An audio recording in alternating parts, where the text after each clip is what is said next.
So when you encounter somebody who says, Gary, I just think it's myth. And most of the time, the prompt for that is the supernatural. Maybe you want to talk a little about supernatural and historiography or history or, recording of history, ancient history, or just how you kind of move around. One of the ways you say is, well, where are you going? For me, the mythicist claim at the extreme end is Jesus didn't exist. At the mild end, it's like, well, maybe there's some history mixed in with some mythology and exaggeration. Yeah, I'll tell you what, I'll be willing to do either one of those, either the earliness or the worldview type questions on the other side. But I will tell you this: your lead question, that's another view that has changed significantly in the last 20 years.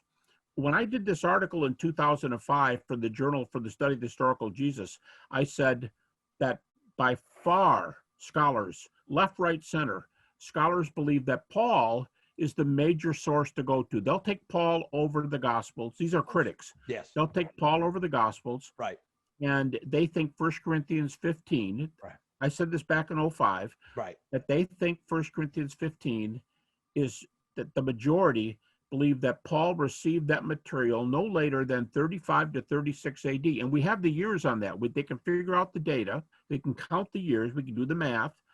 That Paul got that material at no later than 35 to 36. And so it's extremely early. It's what they call pre-Pauline. The Jesus Seminar, of all people, claim that 1 Corinthians 15, 3 and following, it was around before Paul's conversion. Okay, wow.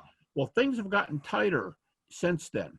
And James D.G. Dunn, sorry to say, just passed away recently, but Jimmy Dunn, as he went by, he wrote in his book, Remembering Jesus, that the earliest creed in 1 Corinthians 15 may have come about in the same year in which Jesus was crucified. Right. Now, he doesn't say it just like I said it, but what he says is it could have come about months later. Well, we know Jesus was crucified in the spring, so you've got 3/4 of a year for that to happen in the first year. Wow. He puts it in the first year. Other people put it in the first year. He's not the only one.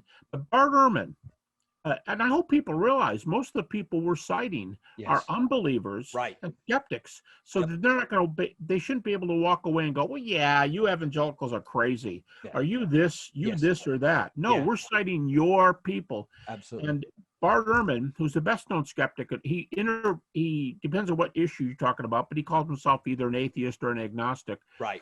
He dates the early creeds, of which there are dozens in the New Testament. He dates the early creeds and Acts sermon summaries. He dates a number of them to 1 to 2 years after the cross. So here's Jimmy Dunn, probably the same year. Yeah. Here's Walter Kasper, German theologian, the same year, 30 AD. And here's the arch critic, the Pope of exactly. He's a nice guy. Great nice guy. And funny, and he is. He's funny. He's a nice guy.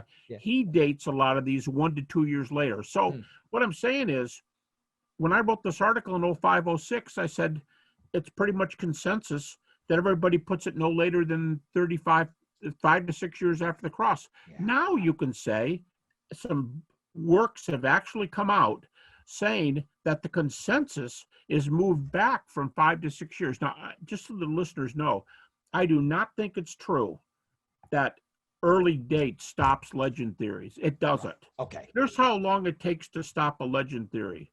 I go, what'd you say, Joe? And I repeat something to my wife, and Joe's going, I didn't say that, but I just spread a legend in 30 seconds. I mean, I can spread a false tale. It's not that. Yeah. But here's the key. If we can get the appearances of Jesus back to Jimmy Dunn the same year, to 1 to 2 years later, Bart Ehrman, what that means is the earliest church, as Larry Hurtado says, the early church was shot out of a cannon. I love this phrase.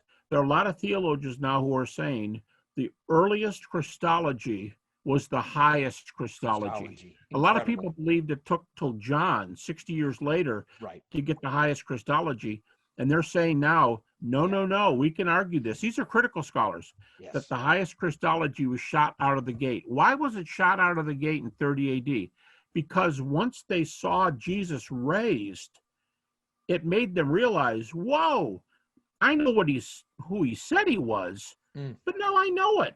Because if he was raised from the dead, dead men don't do much. Right. He always said his father was going to do it. Who else could have done it? Right. Oh, no, he must be who he claimed to be. And so that's why that early date is so important. Right. If it comes out of the gate believing in the appearances, which is pretty much the accepted view now. Right. In fact, a couple of major writers, Richard Bauckham, a couple of major writers have said that is the consensus view now, that resurrection and deity are shot out of the gate in 30 AD. Man. So even if somebody said, yeah, but you said yourself, earliness doesn't stop legends. You're right, it doesn't. But here's the point. The New Testament language was the language of sight. And I think this is as good a refutation as any of them against the legend views. The early teaching was, you're missing my point. I didn't say I believed he was raised. I believe that, but I'm not saying I believed he was raised only. I'm saying I saw him. And someone goes, oh, you got that from Hercules, right? They're going, no. Time out. I don't care. I don't know about Hercules. I don't care about Hercules. You're missing my point. Yeah. I walked and talked with him after he was crucified. That's the refutation. That's right. Probably the key refutations in my mind right. of legend theory. Yes. Is that in the New Testament, as critics admit right and left, the language is the language. Like when Paul says, I'm not an apostle, have I not seen the Lord, 1 Corinthians 9:1. As Tom Wright points out, that is a normal Greek word for normal sight. Yeah, I saw you at the store yesterday. It's the normal Greek word for sight. They're not saying, I heard that story, and I think that applies to Jesus. They're saying, I saw him buying a loaf of bread in the supermarket after he was crucified. A mundane claim that I saw him again. You know, he's walking here, he's there, he's eating, he's all these stories. He's doing normal things. But the thing is, now critics have come along with it. And the critic, sorry for going off, Joe. I've got so much to talk about here. I could just talk. I love it. No. Material. You keep going. Let me ask you this, and you tell me what you think about this statement. Is this as monumental, given what we've seen and studied? You think history of religion school, that German stream of scholarship leading the way worldwide in Jesus studies, all the quests, regardless of what you think of them, this is monumental to have an early, even if you think about how the university has tended to present Jesus, this kind of legendary accretion over the years. And it started as he was just an interesting preacher, and then they just added stories and added stories.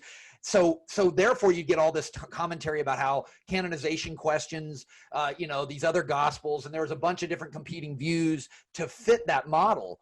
But if you're having the skeptics, the arch skeptics, conceding a very early date for incarnation and resurrection, that is a seismic shift. They say, the early date compounded with the language of sight. Yes. I saw him. Yeah, I know. You think Hercules. No. Get me right. I'm saying I saw the man. We went fishing together. I had a loaf of bread with him. I saw him. Yeah. And by the way, the school of thought, you were 19th century Religionsgeschichte, the history of religion school, mostly from about the late 1880s till about 1920. That school, they're major guys. They're major people. Bousset, Pfleiderer, they're major people, also said, we think there's mythology here, but it doesn't explain the resurrection. And way back in 1905, Pfleiderer said, that one of the German leaders, Pfleiderer said, no matter how much mythology there is, the disciples said they saw him. Incredible. That's it. They saw him. Well, I thought you said that was a new Greek thing. Well, no, they're realizing it right now. But Pfleiderer said that that's what the New Testament says, and you got to make up for sight language. He said it in 1905. Wow. Unreal. And Bousset, another one is Troelsch. Yes. Troelsch makes the comment, who's also roughly in that group. Troelsch said that the closer you look at the appearances, the closer they look like something's going on there. Which, by the way, Helmut Kirster, the student of Bolon, and he says that. By the way, Kirster's well known for saying one of the only two guys that both Cook and Mettinger agree on is is Osiris. Yeah. Yep. But the many Egyptian problems god, with Osiris, it's Kirster, the skeptic, the arch skeptic, who says, and this is pretty close to a quote, he said, it's good to keep in mind that the texts never say that Osiris rose from the dead. That's Kirster. Critics versus critics. And they say, you're barking up the, they're going to say, look, if you're going to pick a naturalistic theory, do a better job than this one. That's it. That's it. They scold and wag their fingers at this. And there's so many, it's a death by qualification, so many qualifications.